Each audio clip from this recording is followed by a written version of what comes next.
Yo, what is going on, guys? This is Edison Jordan here. Well, editing-ish. I literally just finished a video and and I realized something that I should have said before. Um, in this video, I'm going to talk a bit about networking, asking for help, and just getting help, basically, in one of the topics. So I thought instead of just putting this video out and waiting to see what happens, let me proactively give you guys some stuff that you can go with now and kind of skip out the whole asking phase. So if you're anywhere between 16 and 24, you're looking to go to university or you're already in university and you study a STEM subject like engineering or I mean literally anything. I'm gonna put a link down below of a resource list. I generally send this out to people when they ask me for it anyway, but just to cut out that whole middleman, I'm going to put it down in the description below. So check that out. It comes with loads of different things from obviously STEM focused stuff, entrepreneurship, career things in general, university help, things like that. So yeah, check that out. Sign up for the things if you can. If you live in the London or Bristol area, you probably meet me at some of the events anyway if you sign up to them now. So yeah, enjoy the rest of the video. What is going on, guys? It's Jordan here, finally again the front of the camera, and today I want to talk a bit about lessons and stuff. So as some of you guys know, I've been working a lot with children, with 16-year-olds recently, like teenagers, and even outside of work, my little brothers, I have little brothers. I'm the oldest of five, and it's yeah, I've been working with kids a lot in the last over the summer, 16, 17, 18-year-olds, 19, 20, and it's the more I talk to people of that age bracket, the more I think back to how I was back then. For example, when I'm doing a networking event I did last week, I was sitting there damn, I really wish I had this opportunity for myself when I was 16 years old, to talk to professionals and meet people that work in banks and tech and all these big industries so I can know by now where I want to go and how to get there and the steps I want to take and things like that. So I kind of thought, let me sit down today and kind of not reminisce, but talk about the things that I wish I knew at 16 with my with what I know now. Let me pass on some stuff to the kids out there that hopefully might take some value from it. So the first thing that I want to talk about is showing up on time and staying until the end. Yes, I said that right. Staying till the end, being the first one to arrive and the last one to leave. That's something that I mean, I'm still late from time to time nowadays. My time management isn't in its finest form, but I always strive to be there. My parents always instilled in me when I was younger that if you're on time, you're late. You have to be early. Being early is on time, and staying until the end is something I just learnt myself. Even if it's even in social scenarios, if you're the last one at a party, you always get uh yeah. If you're the last one leaving the club and there's a few girls around, you know what I'm saying? Oh, I've been watching way too much Fresh Prince of Bel Air recently. But yeah, nonetheless, showing up on time is that's a standard thing. You should always be early or on time to anything. Being late is just stupid.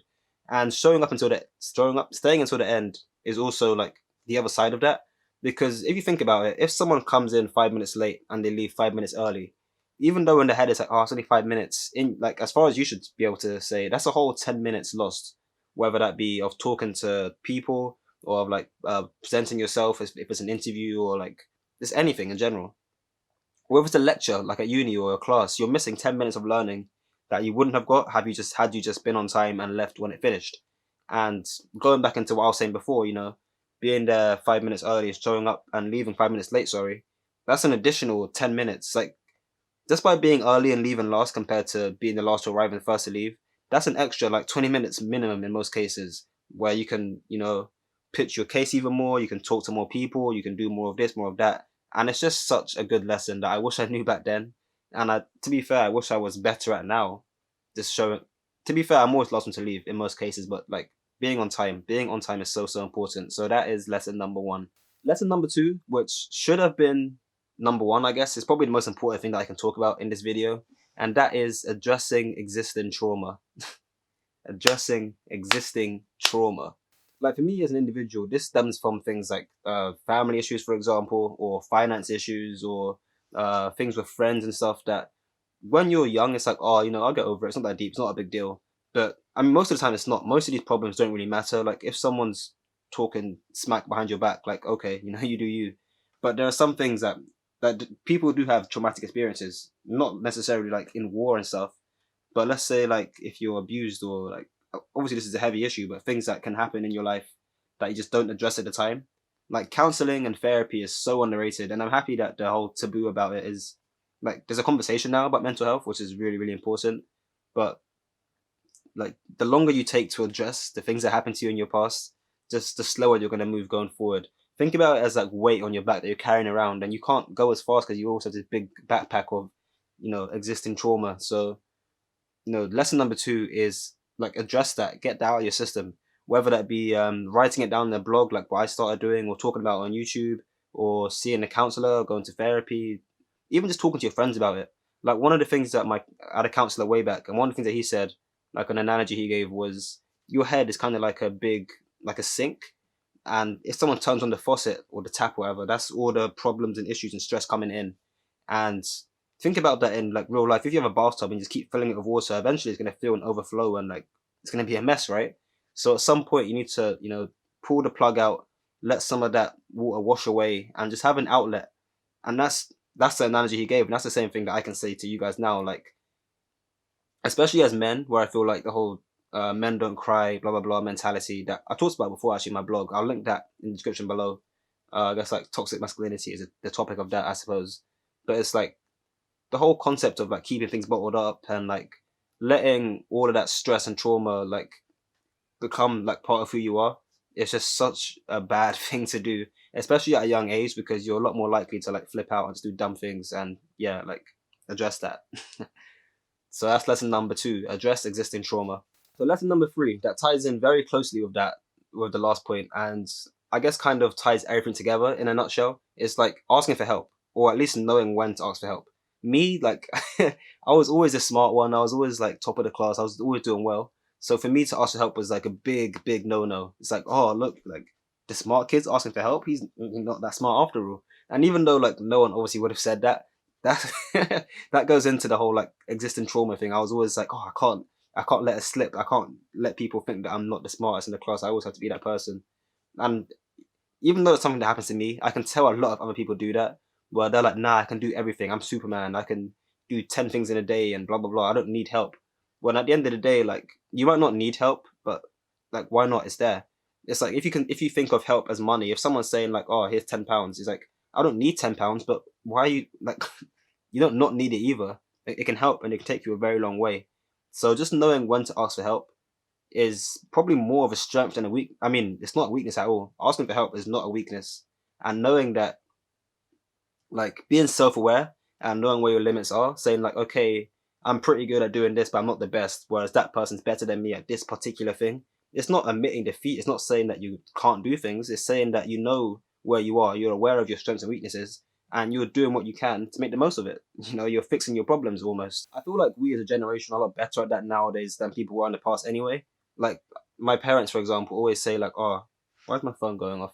My parents would always say, like, my mom literally said like 2 days ago, like she wanted me to learn a trade when I was growing up, like for university or whatever, whether it be like plumbing or building or something, just so I can do something for myself. And like the younger generation is like, I can call someone to do that. We don't need to know how to do everything. I can just call someone to do this and that and the other. And as I said, like this is definitely something that we're getting better at as a generation. But still, just knowing how to ask for help in general will take you a very, very long way, especially when you're like 16, 17, 18, because that's when you're transitioning the most from like schoolboy, schoolgirl stuff to life or university, whatever you want to do next. And there's so much you don't know. There's so much that I didn't know 3 years ago that I know now that I should have known back then. Like money. I mean, I've always been pretty good with money, but like I used to think a grand was a lot. If I got £1,000 when I was 16, that would be like I'd feel like a billionaire. Whereas if I got a grand tomorrow, I'd still be in like 2 grand worth of debt. So yeah, knowing when to ask for help, and to be honest, asking for help in general, even if you don't need it, is still something that you can take from this lesson. So that's number three, knowing when to ask for help. Lesson number four will be networking, and that's kind of ties into the previous one as well, asking for help. But networking in the sense that there are so many different things out there, and people have so many different skill sets. Like you don't even know that you need help until you network, because like you just don't. I remember reading somewhere, I can't remember what book it was in, but it's saying that your network is your net worth. And obviously, when you're 16, that doesn't matter. But when you're 21 and you're looking to move out of home within the next few years and like buy a car and things like that, you really start to appreciate how many like the people you know, I suppose. Like some people I've met in uni are gonna go on to do like amazing things. I'm just happy I know them, so I can like grab onto them later. And I'm not even in an arrogant way or anything. It's not even looking out for myself, but just in general. Like if you just have the right friends, you're gonna go a long way in life. And it's a thing where having toxic people in your life is only gonna slow you down, whereas having gifted people in your life is only gonna speed you up. And you can go either of two ways. You can either hang on to people that are like horrible, that are slowing you down, that are bringing you down all the time and complaining about everything, or you can be with people that are uplifting and always challenge you and make you better, and you make them better. Like you are the sum of your five closest friends, and like you can tell what type of person a person is just by looking at the five closest people they talk to. And you don't want to be the type of person that hangs out with people that you don't like, because I mean, money aside and like finance and career stuff aside, like you just why would you want to hang out with toxic people? It doesn't make any sense. Why would you constantly want to hang out with people that bring you down and take the mick out of you when you can hang out with people that are uplifting and like just good? Like just network, people. Just network. Get out there. Find people that you like. Find people that do what you want to do. And people always come to me like, how do I network? How do I get out there? Like just Google people. Google. Go into Eventbrite. Scroll down, see what events are going on in your area today, tomorrow, the next day. If you, I mean, some of them are paid for. If you just filter free, within 5 miles going on today, there's always something going on. Even if it's something that's not in your industry or in your like, if you want to get into law, for example, and there's an engineering event, just go anyway because you can meet some people there, and they might tell you like, oh, like I know you're into law, but have you ever thought about like patent law or patent law? I don't know how you pronounce it. Where it's like things like obviously Apple iPhones are like filing for foldable screens and stuff, and they have to like, I mean, everything ties into everything. There's so much going on in every industry, and just meeting people with that sort of level of thinking, you can be like, oh, I didn't know about that, or oh, like I'd want to go into law because I want to solve problems. I didn't realize that you do the same thing in economics or whatever. Just going out and seeing that how the world is and how people think in different sectors will take you such a long way. So that's lesson number 4. Go out and network. Lesson number 5, I guess this is going to be probably the thumbnail as well. But number 5, which is probably, I mean, I know I've said every single time that they relate to each other and this is more important than the next. They're all super important, I feel like. But number 5 is something that I guess I wish like I didn't even appreciate this until very recently in my own life in the last like year or two. And it's that failing is okay. Like failing is actually okay.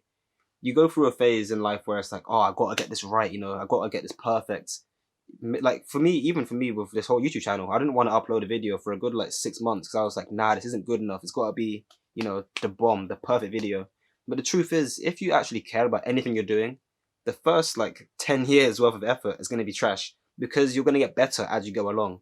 No matter how good you start, like the idea is that you improve. So there's no way to get it perfect. All you can do is start, and then once you start, things will get better and better and better. Like failing, even in the gym when you're working out and you're like slowly getting stronger, you're literally pushing your muscles to the point of failure until they can improve and get stronger. And like as you go along, you're like pushing that point back and you're getting stronger. Like exercise practice is controlled failure. You're failing, but in a controlled way, pushing towards a goal. You can't take that out of it. Like I don't know. I don't even know how to go into it because now that I know how important failing is, looking back, I'm like I was so dumb back then because there's no way to be successful without failing. No, I mean people aren't perfect. No one's gone from like 0 to 1 billion in like 10 seconds because they just get the right thing at that moment. Even the people you do see it, the people that blew up overnight and all this like overnight success, these people have been working for days, weeks, months, years, and failed so many times until they got it right. I mean, even on the YouTube community itself, look at someone like Mr. Beast. This guy is massive now, like killing it out there right now. He was on YouTube for I think it was 10 years or like 5 years, way before 2018, way before PewDiePie T series, way before giving you 20 grand to like not let go of a pipe or whatever. Like the trajectory of his channel was so stagnant for so long until he blew up. And that's not an overnight success. That is a grind. That's a hustle. That's constantly failing and then readjusting and failing and readjusting, getting things right, getting one thing right at a time until the whole thing is right, and then you win. So learning how to fail, appreciating that failure isn't like you only fail when you stop trying. Failing is part of success, and you can't get to where you want to be without going through, like, the troughs of losing. And even if you could, just like be successful tomorrow, would you want that? Would you really want to just? I mean, okay, people on face value are gonna say, yeah, of course, but I know like literally everyone I've spoken to, all my like poor friends, I guess, or like less like not 1% friends, I should say, because we're not actually poor, it's relative. But we're all happy that we came through what we've been through because it builds us. It's character building. Now we know what we can do, what we can't do. And then you look at people that were like born into wealth or born into success, and they just don't have the same appreciation for work ethic and for money and things like that. Because if you've never had to work for something, then the day that you do have to work for it, you're not going to want to do it. That's just the truth. And there are so many people out there that like they cut off themselves off from so many things, but they don't. There's so many things they don't want to try because they're scared of failing, and like you're failing by not trying anyway. Like you're never gonna be that billionaire YouTuber or that world's best engineer or a judge on the government thing. I don't know. Like you're not gonna be that unless you do it, and you're not gonna do it unless you fail first. That's just the part of the process. Failing is part of the process. It's not. It's not a byproduct. It's not a an accident. It's not something that you want to avoid. You want to fail as much as you can because then you find the ways that. Who's that? I think it's a quote by Thomas Edison. He said like, I haven't found I haven't failed 1,000 times at making a light bulb. Like I know 1,000 ways of how not to make a light bulb or something along those lines. And it's like each avenue you try and you reach a dead end. It's like, okay, I'm not going there again. Okay, I'm not going there again. Like, haha, this is the one. This is the one. I finally done it. It might have taken me a year, 2 years, 3 years, whatever, but you did it, and you never would have done it otherwise. So, learning to appreciate failure. Lesson number 5.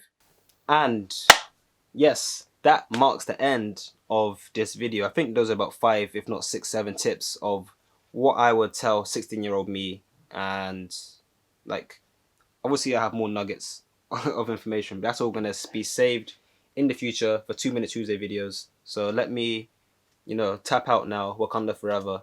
And yeah, I'll let you guys get on with your day. So as always, don't forget to like this video if you enjoyed it, subscribe for more. Thanks for watching, and I'll talk to you guys in the next one. Peace.